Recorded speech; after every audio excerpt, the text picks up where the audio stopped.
BC రిజర్వేషన్లను 40% పెంచాలని ఢిల్లీలో ఆయన ఆందోళన చేసేందుకు సిద్దమవుతున్నారు.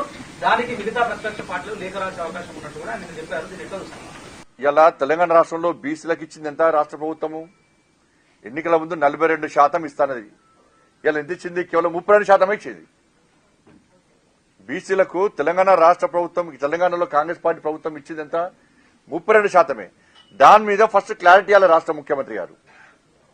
10% ముస్లింలను తీసేస్తే ఇలా బీసీలకు ఇచ్చింది ఎంత? కేవలం 32%. మీరు 42% ఇస్తా అని చెప్పి 32% ఎందుకు ఇస్తున్నారు? దాని మీద ఫస్ట్ క్లారిటీ ఇవ్వాలి. అసలు తెలంగాణ రాష్ట్ర జనాభా ఎంతో రాష్ట్ర ముఖ్యమంత్రి గారు చెప్పాలి. మీ సర్వే, మీ కులగణన, మీ సర్వేలో జనాభా ఎంత వచ్చింది? అసలు జనాభా ఎంత? మీ కులగణన, మీ సర్వే ఎందుకు తప్పుదరకగా ఉందని చెప్పి దాని మీద సమాధానం చెప్పాలి. 3,90,00,000 ఆధార్ కార్డు ఇచ్చేది మీరే ప్రభుత్వ లెక్కల ప్రకారం. 3,70,000 జనాభా అని చెప్పింది మీరే. ఇలా నిపుణులు కానీ మొత్తం మంద ఎంత వస్తుంది? అలా 4,30,000 వస్తుంది. మరి మిగతా 60,00,000 మీ లెక్కలు లేరా?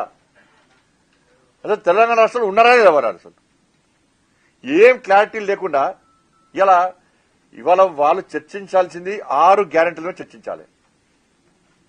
6 గ్యారెంటీల మీద ఇప్పుడు ఎమ్మెల్సీ ఎన్నికల్లో ప్రజలు గుణపాఠం చెప్పబోతున్నారు. 6 గ్యారెంటీలే ప్రధాన అస్త్రంగా కాంగ్రెస్ పార్టీకి వ్యతిరేకంగా ఉపాధ్యాయ ఉద్యోగ వర్గాలు, మేధావి వర్గం అంతా కూడా కాంగ్రెస్ పార్టీకి గుణపాఠం చెప్పడానికి వాళ్ళు సిద్ధంగా ఉన్నారు. 3 ఎన్నికల్లో కూడా 3 స్థానాలు కూడా భారతీయ జనతా పార్టీ గెలవబోతున్నారు. మీరు బీసీ ముస్లిం రిజర్వేషన్లు వ్యతిరేకిస్తున్నారు, కానీ కాంగ్రెస్ నాయకులేమో వెనుకబాటుతనంతో విచారణలో కమిషన్ల ద్వారా నిర్ణయించబడ్డది. మీరు ఎందుకు పదే పదే ఆ మాట మాట్లాడారు? అరే, మతపరమైన రిజర్వేషన్ పక్కా వ్యతిరేకం. బాబాసాహెబ్ అంబేద్కర్ గారే వ్యతిరేకించారు. ఎందుకు గుర్తిస్తారు? ఎందుకు బీసీ సమాజం ఎందుకు ఒప్పుకోవాలంటున్నా? ఎట్లా ఒప్పుకుంటుంది బీసీ సమాజం? ఎవరి జాతి ఎవరిది వాళ్ళకు ఉంటుంది, ఎవరి జాతి వాళ్ళకు ఉంటుంది.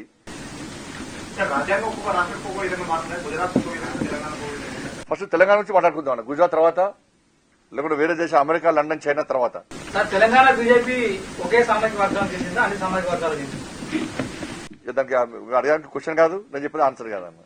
దానికి క్వశ్చన్ కాదన్న. బీజేపీ నేతల వ్యాఖ్యలు బీఆర్ఎస్ లైన్ లో ఉన్నాయి అంటూ పొంగులేటి ఒక వ్యాఖ్య. వాళ్ళకి అలవాటు. ఇప్పుడు కాంప్రమైజ్ ఎమ్మెల్సీ ఎలక్షన్లు కాంప్రమైజ్ ఎవరు? మరి ఎందుకు కేసులు పెడతలేరు? ఉప ఎన్నికలు వస్తాయి ఎందుకు? అంటే దానికి మీరు అందపాడారట. అరే, సుప్రీంకోర్టులో కేసు వేసేది, కేసు నడుస్తుంది వాస్తవం కదా? సుప్రీంకోర్టులో కేసు నడుస్తుంది వాస్తవం కదా? 10 ఎన్నికలకు సంబంధించి గత 2 రోజుల నుంచి కాంగ్రెస్ ప్రభుత్వం 6 నెలల్లో పడిపోతుందని చెప్పి వ్యాఖ్యలు సమాచారం. ఇప్పుడు కాంగ్రెస్ పార్టీలో ఎమ్మెల్యేలు అందరూ కూడా అసంతృప్తిగా ఉన్నారు. ఏ ఎమ్మెల్యే కూడా సంతోషంగా లేడు. టాప్ 5 మంత్రులు తప్ప.